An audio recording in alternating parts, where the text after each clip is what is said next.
get started. हरिः ओम्। ॐ श्री परमात्मने नमः। श्रीमद्भगवद्गीता अथ प्रथमोऽध्यायः। अर्जुन विषादयोगः। धृतराष्ट्र उवाच धर्मक्षेत्रे कुरुक्षेत्रे समवेतायुयुत्सवः मामकाः पाण्डवाश्चैव किमकुर्वत सञ्जय। सञ्जय उवाच दृष्ट्वा तु पाण्डवानीकं व्यूढं दुर्योधनस्तदा आचार्यमुपसङ्गम्य राजा वचनमब्रवीत् पश्यैतां पाण्डुपुत्राणाम् आचार्यमहतीं च व्यूढान् द्रुपदपुत्रेण तव शिष्येण धीमता अत्र शूरा महेश्वासाः भीमार्जुनसमायुधि युयुधानो विराटश्च द्रुपदश्च महारथः दृष्ट्वकेतुश्चेकितानः काशीराजश्च वीर्यवान् पुरुजित् कुन्तिभोजश्च शैब्यश्च नरपुङ्गवः युधामन्युश्च विक्रान्तः उत्तमौजाश्च वीर्यवान् सौभद्रो द्रौपदेयाश्च सर्व एव महारथाः अस्माकं तु विशिष्टाये तानि बोधद्विजोत्तम नायका मम सैन्यस्य सन्न्यार्थं तान् ब्रवीमि ते भवान् भीष्मश्च कर्णश्च कृपश्च समितिञ्जयः अश्वत्थामा विकर्णश्च सौमदस्थिस्तथैव च अन्ये च बहवः शूराः मदर्थे त्यक्तजीविताः नानाशस्त्रप्रहरणाः सर्वे युद्धविशारदाः अपर्याप्तं तदस्माकं बलं भीष्माभिरक्षितम् पर्याप्तं त्विदमेतेषां बलं भीमाभिरक्षितम् अयनेषु च सर्वेषु यथा भागमवस्थिताः भीष्ममेवाभिरक्षन्तु भवन्तः सर्व एव हि तस्य सञ्जनयन् हर्षं कुरु वृद्धः पितामहः सिंहनादौ विनद्योचैः शङ्खं दद्मौ प्रतापवान् ततः शङ्काश्च भैर्यश्च पणवानकगोमुखाः सहसैवाभ्यहन्यन्त सशब्दस्तु मुलोऽभवत् ततः श्वेतैर्हयैर्युक्ते महति स्यन्दने स्थितौ माधवः पाण्डवश्चैव दिव्यौ शङ्खौ प्रदद्मतुः पाञ्चजन्यं हृषीकेशः देवदत्तं धनञ्जयः पौण्ड्रं दध्मौ महाशङ्खं भीमकर्मावृकोदरः अनन्तविजयं राजा कुन्तीपुत्रो युधिष्ठिरः नकुलः सह देवश्च सुघोषमणिपुष्पकौ काश्यश्च परमेश्वासः शिखण्डी च महारथः धृष्टद्युम्नो विराटश्च सात्यकिश्च पराजितः द्रुपदो द्रौपदेयाश्च सर्वशः पृथिवीपते सौभद्रश्च महाबाहुः शङ्खान् दद्मुः पृथक् पृथक् सघोषोधार्तराष्ट्राणां हृदयानि व्यदारयत् नभश्च पृथिवीं चैव तुमुलो व्यनुनादयन् अथ व्यवस्थितान् दृष्ट्वा धार्तराष्ट्रान् कपिध्वजः प्रवृत्ते शस्त्रसम्पाते धनुरुद्यम्य पाण्डवा हृषीकेशं तदा वाक्यम् इदमाह महीपते अर्जुन उवाच सेनयोरुभयोर्मध्ये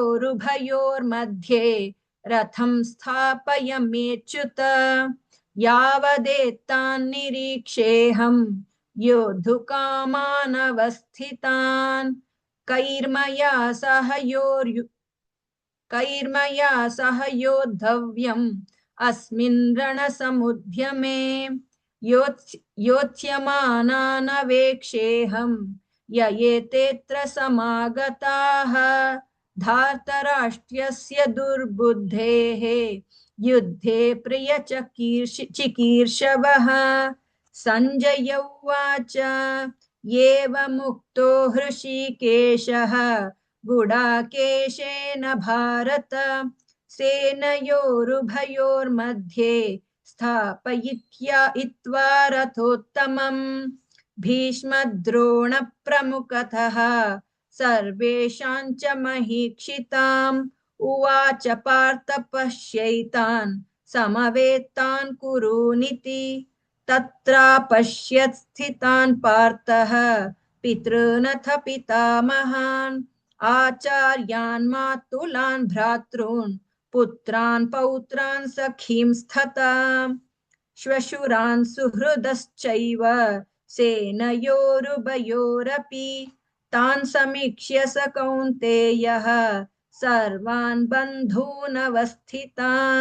कृपया परयाविष्टः विषीदन्निदमब्रवीत् अर्जुन उवाच दृष्ट्वेमं स्वजनं कृष्ण युयुत्स्युं समुपस्थितं सीदन्ति मम गात्राणि मुखं च परिशुष्यति वेपतुश्च शरीरे मे रोमहर्षश्च जायते गाण्डीवं स्रंसते हस्तात् त्वक्चैव परिदह्यते न च शक्नोम्यवस्थातुं भ्रमतीव च मे मनः निमित्तानि च पश्यामि विपरीतानि केशव न च श्रेयोनुपश्यामि हत्वा स्वजनमाहवे न काङ्क्षे विजयं कृष्ण न च राज्यं सुखानि च किन्नो राज्येन गोविन्द किं भोगैर्जीवितेन वा येषामर्थे काङ्क्षितन्नः राज्यं भोगः सुखानि च तयिमेव स्थिता युद्धे प्राणान् त्यक्त्वा धनानि च आचार्याः पितरः पुत्राः तथैव च पितामहः मातुला श्वशुराः पौत्राः श्याला सम्बन्धिनस्तथा येत्तान् हन्तुमिच्छामि घ्नतोऽपि मधुसूदन अपि त्रैलोक्यराज्यस्य हेतोः किन्नु मही कृते निहत्य धार्तराष्ट्रान्नः का प्रीतिः स्यात् जनार्दन पापमेवाश्रयेदस्मान् हत्वैतानाततायिनः तस्मान्नार्हा वयं हन्तुं धार्तराष्ट्रान् स्वबान्धवान् स्वजनं हि कथं हत्वा सुखिनः स्याम माधव यद्यप्येतेन पश्यन्ति लोभोपहत चेतसः कुलक्षयकृतं दोषं मित्रद्रोहे च पातकम् कथं न ज्ञेयमस्माभिः पापादस्मान्निवर्तितुं कुलक्षयकृतं दोषं प्रपश्यद्भिर्जनार्दन कुलक्षये प्रणश्यन्ति कुलधर्माः सनातनाः धर्मे नष्टे कुलं कृत्स्नम् अधर्मोऽभिभवत्युत अधर्माभिभवात् कृष्ण प्रदुष्यन्ति कुलस्त्रियः स्त्रीषु दुष्टासु वार्ष्णेय जायते वर्णसङ्करः संकरो नरकायैव कुलघ्नानां कुलस्य च पतन्ति पितरो ह्येषां लुप्तपिण्डोदकक्रियाः दोषैरेतैः कुलघ्नानां वर्णसङ्करकारकैः उत्साद्यन्ते जातिधर्माः कुलधर्माश्च शाश्वताः उत्सन्नकुलधर्माणां मनुष्याणां जनार्दन नरके नियतौ वासः भवतीत्यनुशुश्रुम अहो बत महत्पापं कर्तुं व्यवसितामयम् यद्राज्यसुखलोभेन हन्तुं स्वजनमुद्यताः यदि मामप्रतीकारम् अशस्त्रं शस्त्रपाणयः धार्तराष्ट्रारणे हन्युः तन्मे क्षेमतरं भवेत् संजय उवाच एवमुक्त्वार्जुनः संख्ये रथोपस्थ उपाविशत् विसृज्य सशरं चापं शोकसंविघ्नमानसः ॐ तत्सदिति श्रीमद्भगवद्गीतासु उपनिषत्सु ब्रह्मविद्यायां योगशास्त्रे श्रीकृष्णार्जुन संवादे अर्जुन विषादयोगो नाम प्रथमोऽध्यायः श्रीकृष्णार्पणमस्तु।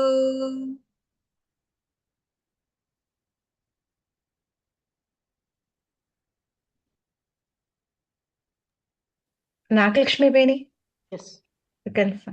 Yes. Namaste Hemavati Bhagini. You chanted very well, Bhagini.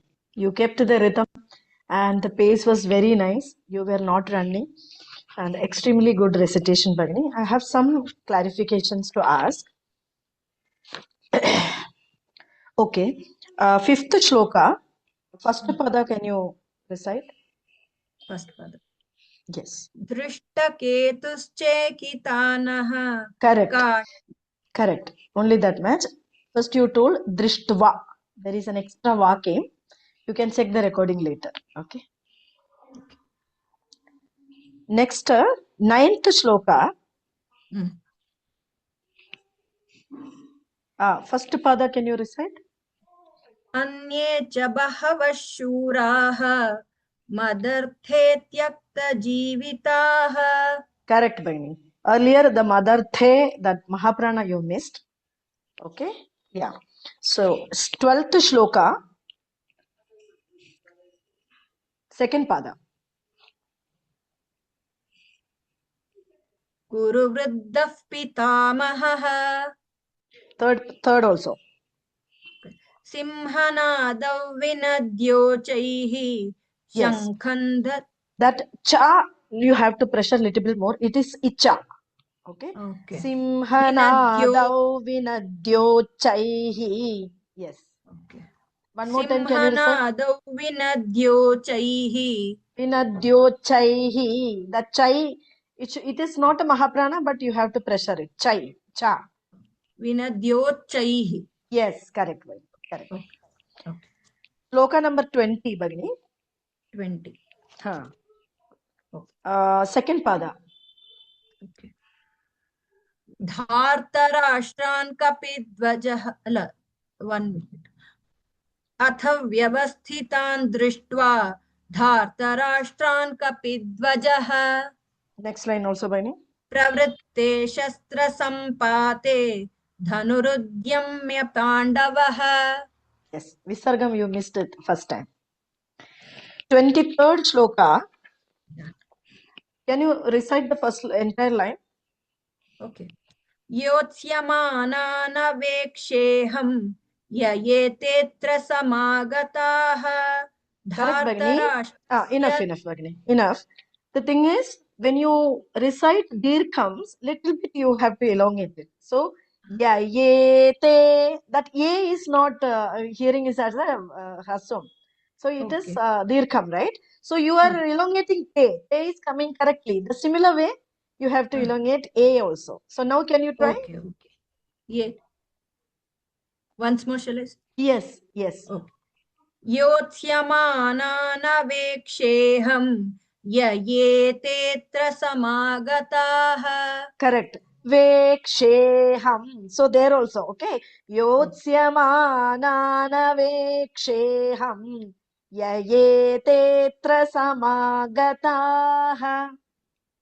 Okay, Bhagini? योत्स्यमानानवेक्षेऽहं य एतेऽत्र समागताः. Correct, Bhagini. Shloka number 26, third pada, full, the second line, entire line, you again do, Bhagini. Okay. आचार्यान् मातुलान् भ्रातॄन् पुत्रान् पौत्रान् सखीं तथा. Bhagini. So, Phratrun, you are telling. There is no ukara there. It is Phratrun. Bhratrun. Yes. Correct, Jayashri Bhagini?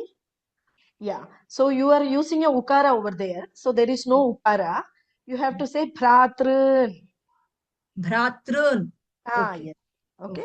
So, Acharyan, Matulan, Phratrun. Okay. Acharyan matulan bhratrun. Yes, Bhagini. Correct. Putran. Enough. Shloka number 28. The full line, Bhagini. 28 first full line.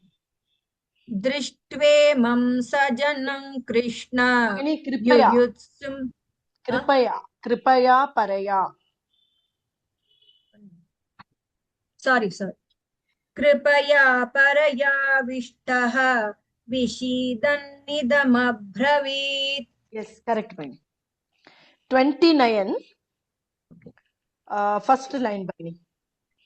Sidanti mama gatrani mukham cha parishusyati. Correct. Earlier, there is a ditvam came. Mukhanchap, you told. There is no ditvam. Okay? Yes, Bhagini. Then 39th shloka, Bhagini. First line you can recite, Bhagini. Kathan agneyamasmabhi. Ig, Bhagini, hold on. Ig, illai. You are not supposed to. Kathanajneya, ij and nya. So first is ij, then nya coming. So accordingly you recite, Bhagini. Kathan agneya. See, in Hindi people, they used to say yagna. But South India, there is no yagna. It is yajna. So here, kathanajneya. Kathan agneyamasmabhi. Yes, Bhagini. Kathan agneyamasmabhi. Ig is not there. Ij. Kathan, you always think about yajnam. Yajna. That is correct. Okay? Yes, Bhagini. That you have to practice because the Hindi speaking, Sanskrit speaking, and it is different from this. So you have to say jnanam only, not jnanam. Okay, it's not gyan. It is jnanam. Okay, Bhagini? Yes. Now 45th shloka, Bhagini. 45th shloka, first line, Bhagini.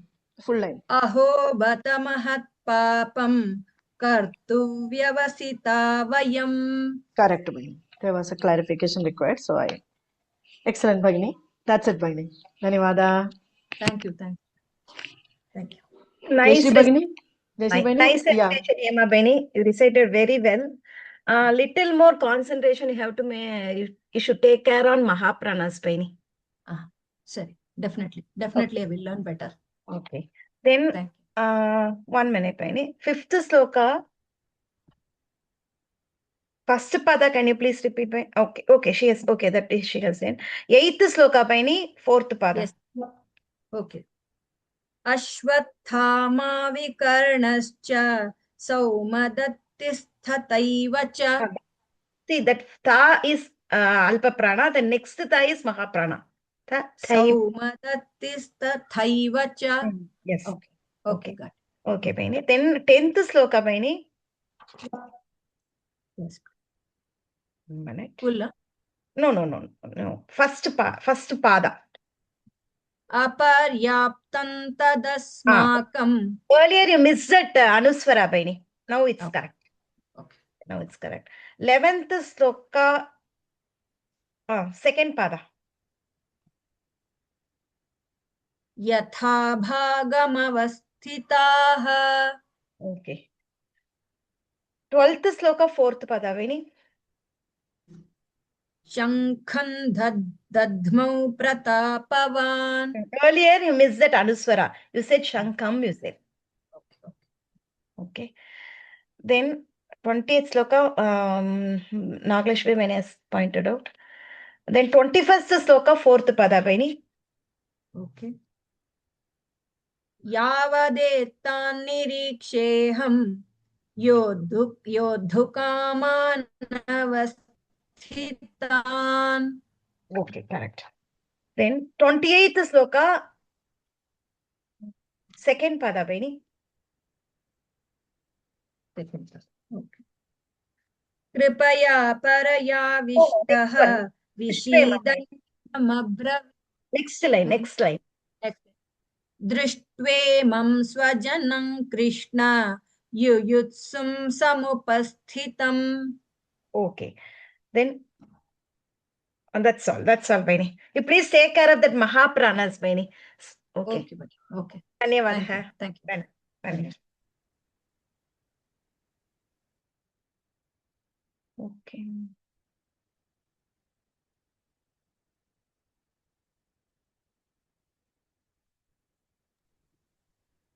नमस्ते भगिनी. Namaste, Baini. Namaste, Bhagini. नमस्ते भगिनी. Shall I start, भगिनी? ओम श्री परमात्मने नमः.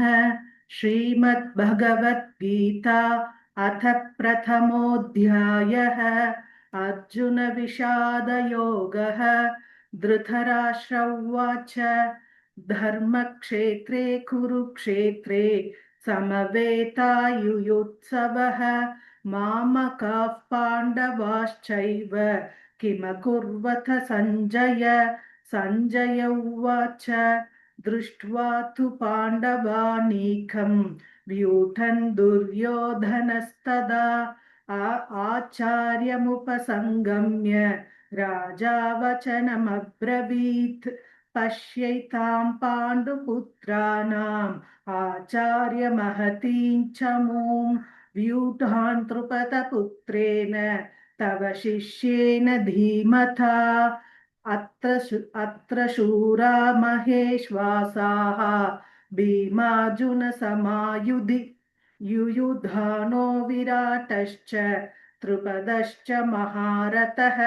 दृष्टकेतुश्चेकितानः काशीराजश्च वीर्यवान्. पुरुजित् कुन्तिभोजश्च शैब्यश्च नरपुङ्गवः. युधामन्युश्च विक्रान्तः उत्तमौजाश्च वीर्यवान्. सौभद्रो द्रौपदेयाश्च सर्व एव महारथाः. अस्माकं तु विशिष्टाये तानि बोध द्विजोत्तम. नायका मम सैन्यस्य संज्ञार्थं ब्रवीमि ते. भवान् भीष्मश्च कर्णश्च कृपश्च समितिञ्जयः अश्वत्थामा विकर्णश्च सोमदत्तिस्तथैव च अन्ये च बहवः शूराः मदर्थे त्यक्तजीविताः. नानाशस्त्रप्रहरणाः सर्वे युद्धविशारदाः. अपर्याप्तं ततस्माकं बलं भीष्माभिरक्षितं. पर्याप्तं वित्वितमेतेषां बलं भीमाभिरक्षितम्. अयनेषु च सर्वेषु यथा भागमवस्थिताः भीष्ममेवाभिरक्षन्तु भवन्तः सर्व एव हि. तस्य सञ्जनयन् हर्षं कुरुवृत्तः पितामहः. सिंहनादौ विनद्योच्चैः शङ्खं दद्मौ प्रतापवान् ततः शङ्काश्च भैर्यश्च पणवानकगोमुखाः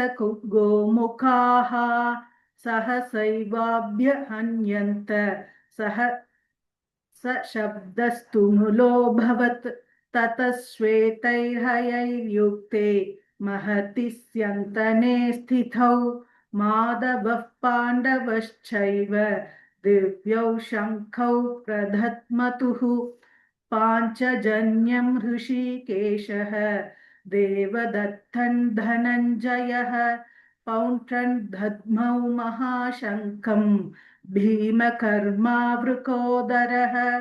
अनन्तविजयं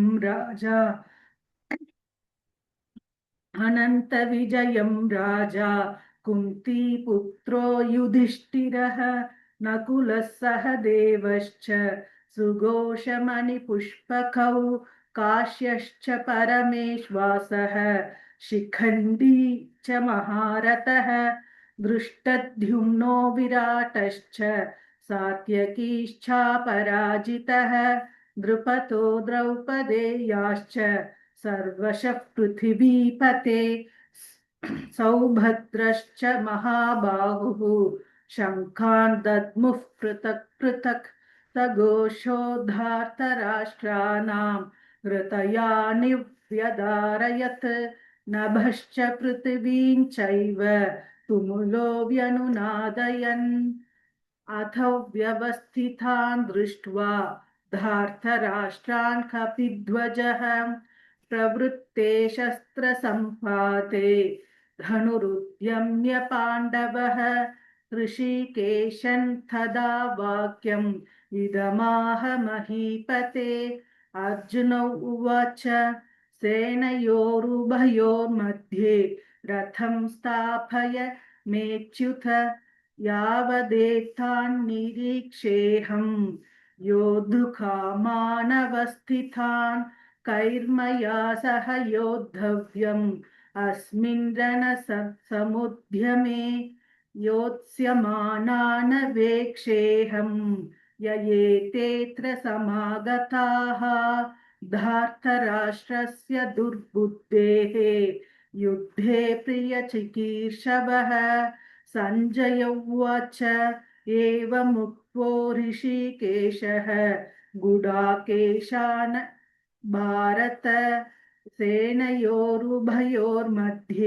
स्थापयित्वा रथोत्तमम् भीष्मद्रोणः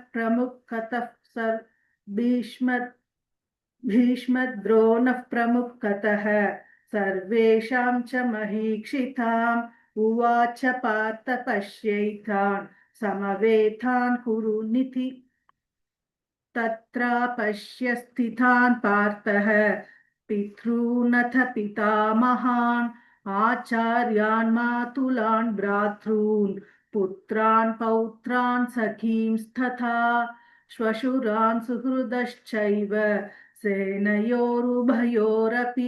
तान् समीक्ष्य स कौन्तेयः सर्वान् बन्धूनवस्थितान्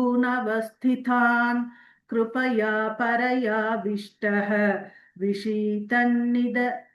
विषीतन्निदमब्रवीत् अर्जुन उवाच दृष्ट्वेमं स्वजनं कृष्ण युयुत्सुं समुपस्थितं सीदन्ति मम गात्राणि मुखं च परिशुष्यति वेपतुश्च शरीरे मे रोमहर्षश्च यजायते गाण्डीवं स्त्रंसते हस्तात् त्वच्चैव परिदह्यते न च शक्नोम्यवस्थातुं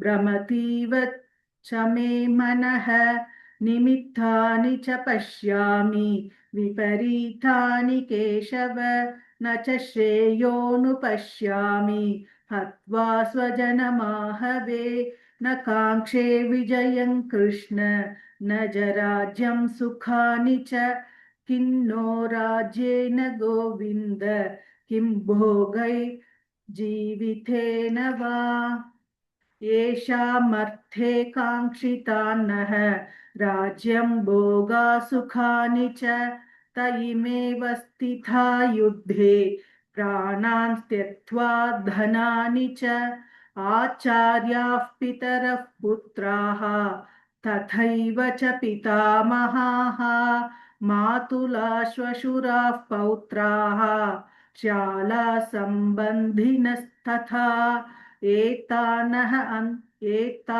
हन्तुमिच्छामि नथोऽपि मधुसूदन अपि त्रैलोक्यराज्यस्य हेतो किन्नु मही कृते निहत्य धार्तराष्ट्रान्नः का प्रीतिः स्यात् जनार्दन पापमेवाश्रये तस्मान् अद्वैतानातत्तायिनः तस्मान्नर्हा वयं हन्तुं धार्तराष्ट्रान् स्वबान्धवान् स्वजनं हि कथं हत्वा सुखिनः स्याम माधव यत्यप्येतेन पश्यन्ति लोभोपहत चेतसः कुलक्षयकृतं दोषं मित्रद्रोहे च पातकं कथन्न ज्ञेयमस्माभिः पापात् तस्मान्निवर्तितुं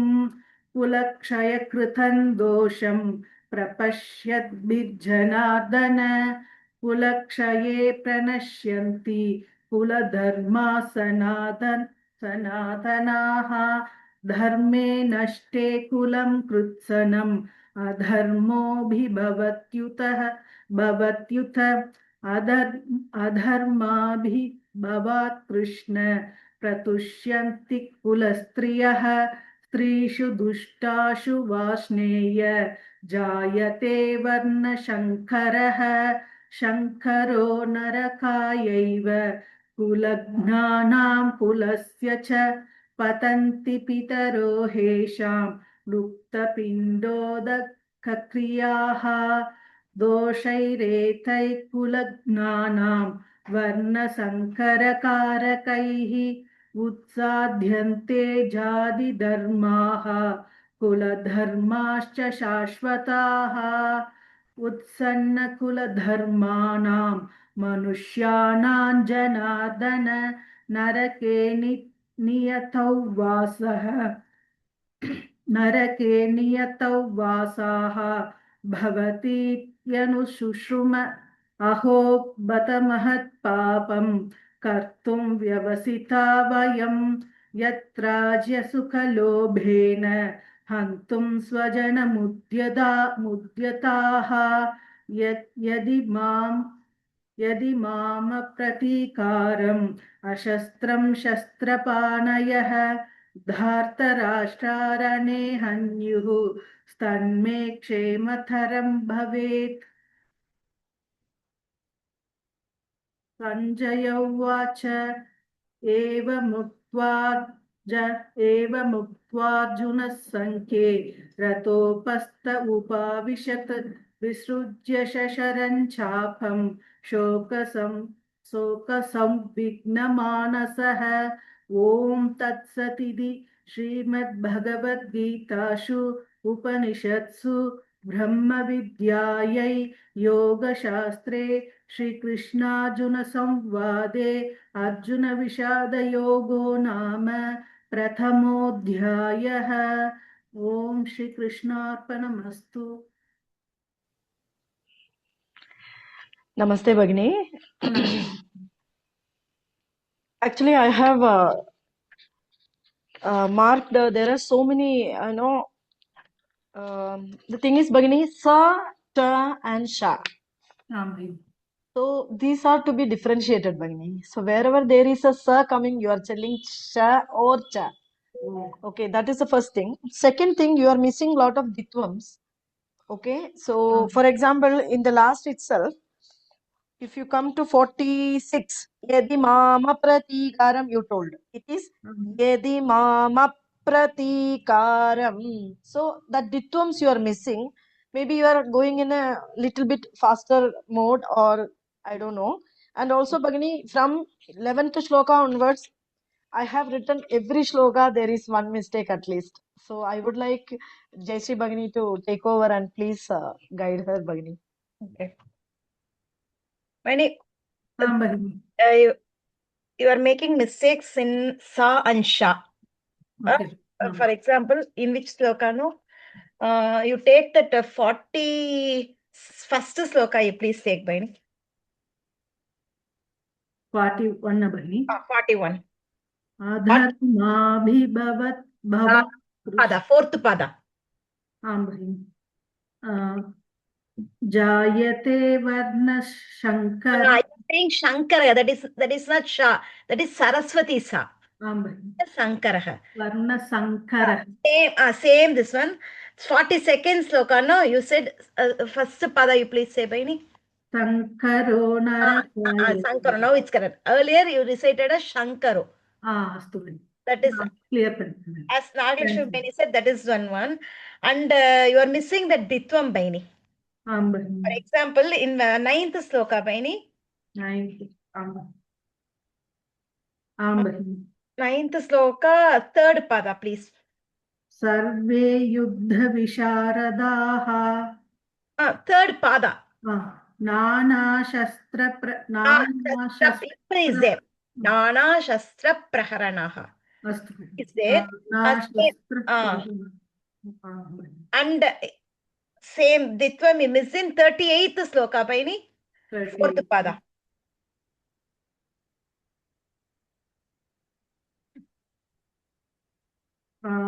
Mitra drohe. There is one Ditvam there. That you are missing that Ditvam. You please take care of that, Bhagini. Mitra drohe cha patakam. Okay. Then 17th sloka. Fourth pada, can you please repeat, Bhagini? Shankhan dadmuf prutak. No, Bhagini, 17th sloka. Satyakischa parajita. Ish. Satyakischa Ish. ish. You are getting confused with Sa, Sha, as Nagalakshmi Bhagini said, no? Okay. You please take care of that, Bhagini. Bhagini, excuse me, she is telling Satyakishta. There is no dirgham also. Kishta only. Kishta. Ki, you are elongating. Don't do, yeah. Bhagini. You earlier said as Kisha. I have marked that. It is not. It is not Dirgha. It is Harasva. Satyakischa. Kish. Yes, Bhagini. Okay. Then 24th sloka, second pada, Bhagini.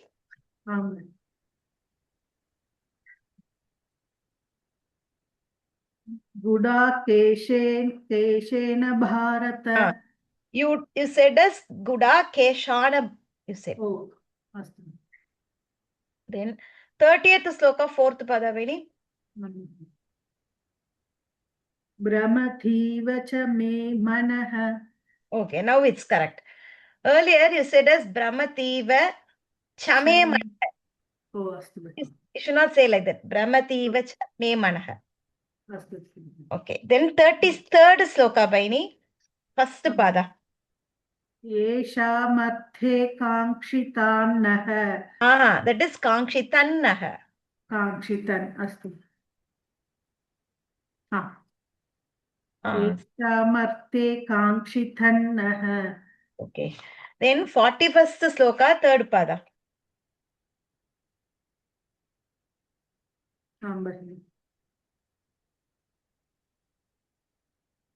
Adharmabhibhavat Krishna. Only third pada, please repeat, Bhagini. Jayate varna sankaraha. No. Strishu.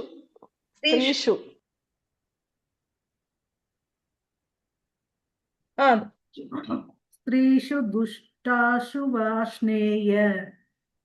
Okay, now it's correct, Bhagini.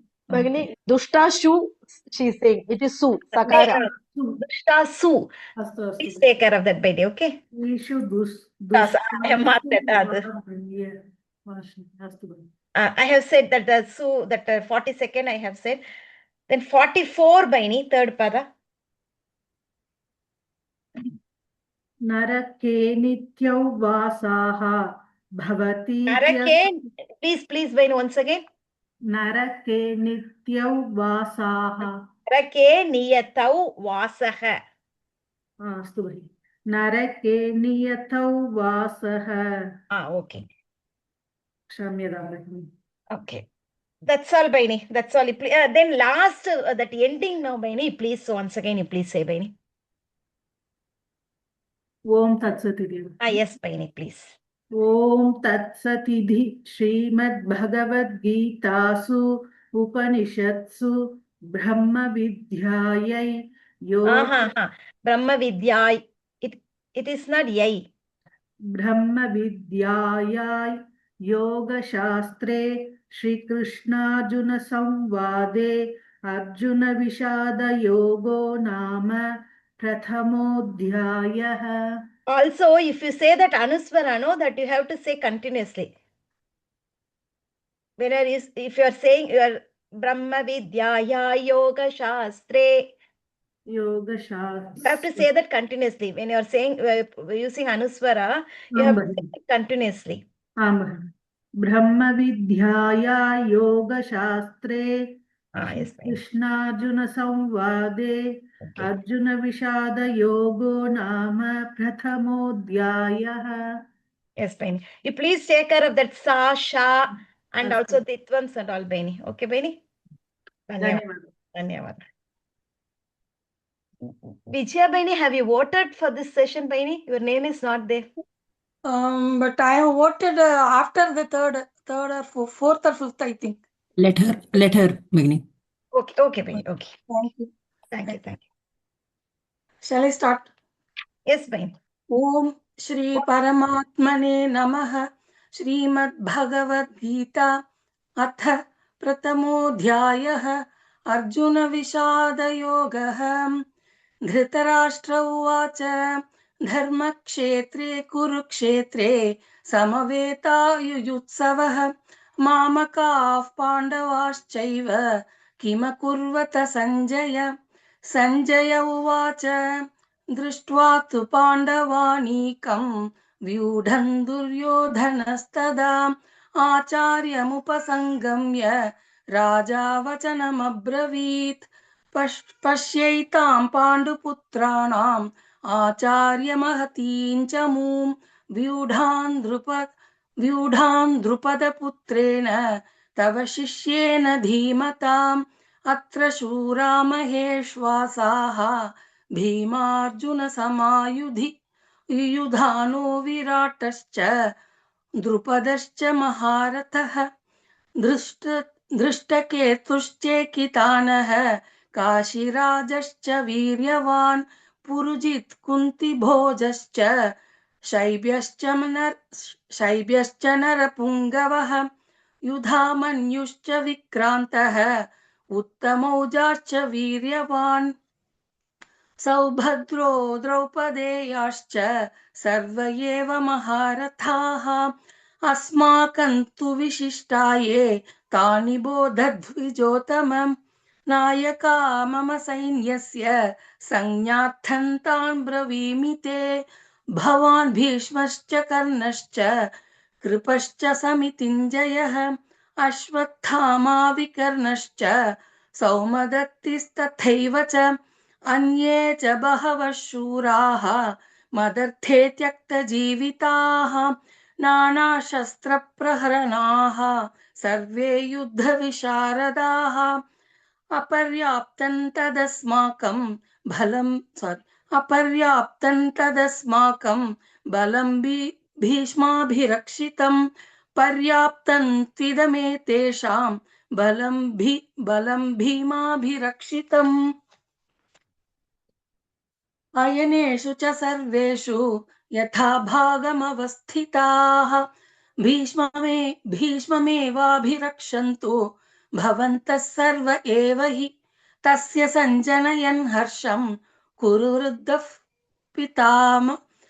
वृद्धः पितामहः सिंहनादौ विनद्योच्चैः शङ्खं दद्मौ प्रतापवान् ततः शङ्खाश्च भैर्यश्च पणवानक गोमुखाः सहसैवाभ्यहन्यन्त सशब्दस्तु sorry, I am repeating, sorry.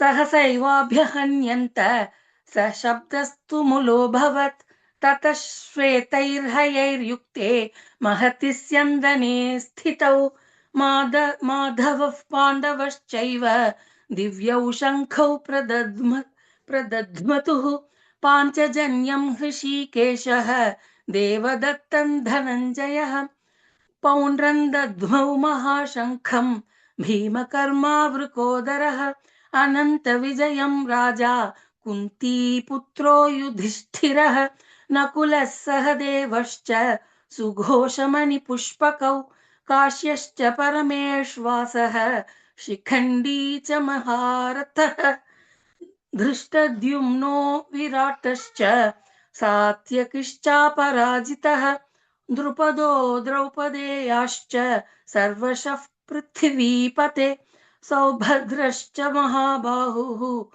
शङ्खान् दद्मुः पृथक् पृथक् सघोषो धार्तराष्ट्राणां हृदयानि व्यदारयत् नभश्च पृथिवीं चैव तुमुलोऽभ्यनुनादयन् अथो व्यवस्थितान् दृष्ट्वा धार्तराष्ट्रान् कपिध्वजः प्रवृत्ते शस्त्रसम्पाते धनुरुद्यम्य पाण्डवः हृषीकेशं तदा वाक्यम् इदमाह महीपते अर्जुन उवाच सेनयोरुभयोर्मध्ये रथं स्थापयमेच्युत यावदेतान्निरीक्षेऽहं योद्धुकामानवस्थितान् कैर्मया सह योद्धव्यम् अस्मिन् रणसमुद्यमे योत्स्यमानानवेक्षेऽहं य एतेऽत्र समागताः धार्तराष्ट्रस्य दुर्बुद्धेः युद्धे प्रियचिकीर्षवः सञ्जय उवाच एवमुक्तो हृषीकेशः गुडाकेशेन भारत सेनयोरुभयोर्मध्ये स्थापयित्वा रथोत्तमं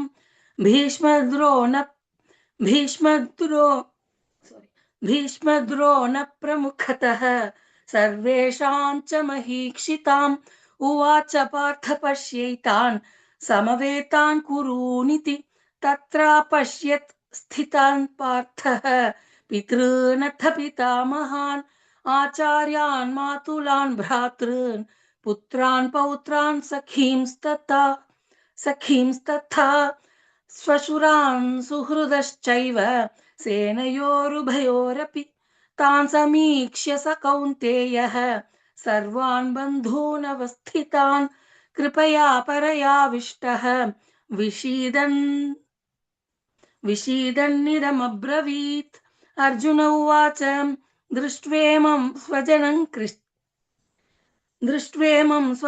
कृष्ण युयुत्सुं समुपस्थितं सीदन्ति मम गात्राणि मुखं च परिशुष्यति वेपथुश्च शरीरे मे रोमहर्षश्च जायते गाण्डीवं स्रंसते हस्तात् त्वक्चैव परिदह्यते न च शक्नोम्यवस्थातुं भ्रमतीव च मे मनः निमित्तानि च पश्यामि विपरीतानि केशव न च श्रेयोनुपश्यामि हत्वा स्वजनमाहवे न काङ्क्षे विजयं कृष्ण न च राज्यं सुखानि च किन्नो राज्येन गोविन्द किं भोगैर्जीवितेन वा येषामर्थे काङ्क्षितन्नः राज्यं भोगाः सुखानि च त इमेव स्थिता युद्धे प्राणां त्यक्त्वा धनानि च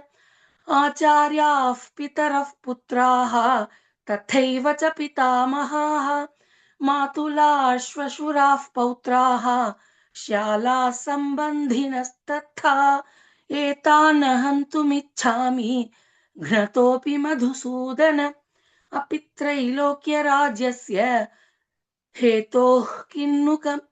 हेतोः किन्नु मही कृते निहत्य धार्तराष्ट्रानः का प्रीतिः स्यात् जनार्दन पापमेवाश्रयेदस्मान् हत्वैतानाततायिनः तस्मान्नार्हा वयं हन्तुं धातराष्ट्रान् स्वबान्धवान् स्वजनं हि कथं हत्वा सुखिनः स्याम माधव यद्यप्येतेन पश्यन्ति लोभोपहत चेतसः कुलक्षयकृतं दोषं मित्रद्रोहे च पातकं कथं न ज्ञेयमस्माभिः पापादस्मान्निवर्तितुं कुलक्षयकृतं दोषं प्रपश्यद्भिर्जनार्दन कुलक्षये प्रणश्यन्ति कुलधर्माः सनातनाः धर्मे नष्टे कुलं कृत्स्नम् अधर्मोऽभिभवत्युत अधर्माभिभवात् कृष्ण प्रदुष्यन्ति कुलस्त्रियः स्त्रीषु दुष्टासु वार्ष्णेय जायते वर्णसङ्करः सङ्करो नरकायैव कुलघ्नानां कुलस्य च पतन्ति पितरो ह्येषां लुप्तपिण्डोदकक्रियाः दोषैरेतैः कुलघ्नानां वर्णसङ्करकारकैः उत्साद्यन्ते जातिधर्माः कुलधर्माश्च शाश्वताः उत्सन्नकुलधर्माणां मनुष्याणां च जनार्दन मनुष्याणां जनार्दन नरके नियतौ वासः भवतीत्यनुशुश्रुम अहो बत महत्पापं कर्तुव्यवसिता वयं यद्राज्यसुखलोभेन हन्तुं स्वजनमुद्यताः यदि मामप्रतीकारम् अशस्त्रं शस्त्रपाणयः धार्तराष्ट्रारणे हन्युः तन्मे क्षेमतरं भवेत् सञ्जय उवाच एवमुक्त्वार्जुनः सङ्ख्ये रथोपस्थ उपाविशत् विसृज्य सचरं चापं शोकसंविघ्नमानसः ॐ तत्सदिति श्रीमद्भगवद्गीतासु उपनिषत्सु ब्रह्मविद्याया योगशास्त्रे श्रीकृष्णार्जुनसंवादे अर्जुनविषादयोगो नाम प्रथमोऽध्यायः। Namaste, Hari Om, Bhagini. Bhagini. Hari Om. Excellent, Bhagini. Recited, Bhagini. Thank you. I have some one or two clarifications. Okay. Bhagini, shloka number 7. Okay. Fully? Second, no. Second pada, Bhagini. Tanibodhadvijotama. Yes. Tani, you told. There is a in and na is coming. So, tani. Yeah. Tani both. Okay. And shloka number 22. Okay.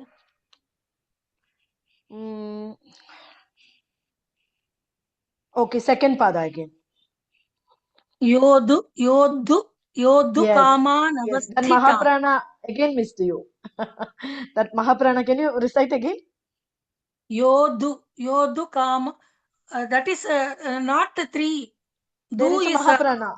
One Mahaprana is there, no? That is not Du here. is Mahaprana. Oh, I have written is three only in Tamil. Yudham. Same, Bhagini. Yodhu. Okay, I will correct it. Yodhu. Okay. Yodhu kamana. Yes. Okay, that I have written it wrongly. Yodhu Okay. kaman avasthitan. Okay. Yes. Thank you. 31st shloka. Okay. 31st shloka. There is a dittum is missing. Second line, can you start, Bhagini? Nacha shreyonu pashyami. That it should be heard, no, Bhagini? Okay. Nacha shreyo, you are telling. Nacha shreyo, no. Yes. Nacha shreyonu pashyami. Okay. Yes, Bhagini. Now, shloka number 44. 44. First line you recite, Bhagini. Utsanna kula dharmanam manushyanam janardana. See, there is a ja, in and ja. So, in ja sound together should come. Again, you are worried actually. Utsanna kula dharmanam Manushyanam Janardana. Don't stop there, Bhagini. Manushyanam Janardana. Okay. Manushyanam Janardana. Okay. Yes, Bhagini. I have written this much only. Let us check with Jayashree Bhagini once. Okay. Thank you. Over to you, Jayashree Bhagini. Nice recitation, Baini. Thank you very much. As Nagalakshmi Baini pointed out everything. Only two more clarifications, Baini. 34th sloka, fourth pada. Can you please repeat, Baini? Shala Sambandhinastatha. Okay, that shalas I was not able to hear properly. 47th Baini, third pada. Visrajya Shasharanchapam. Sasharan you are saying, Baini? Sasharanchapam. Okay. Sasharanch. When you recited, no, it was heard as Charan. Okay. Cha was heard as Cha. Sasharanchapam. Okay, Baini. A nice recitation. Nice recitation. Thank you very much. Dhanyavada. Dhanyawada. Pillian Baini? Yes, Bhagini.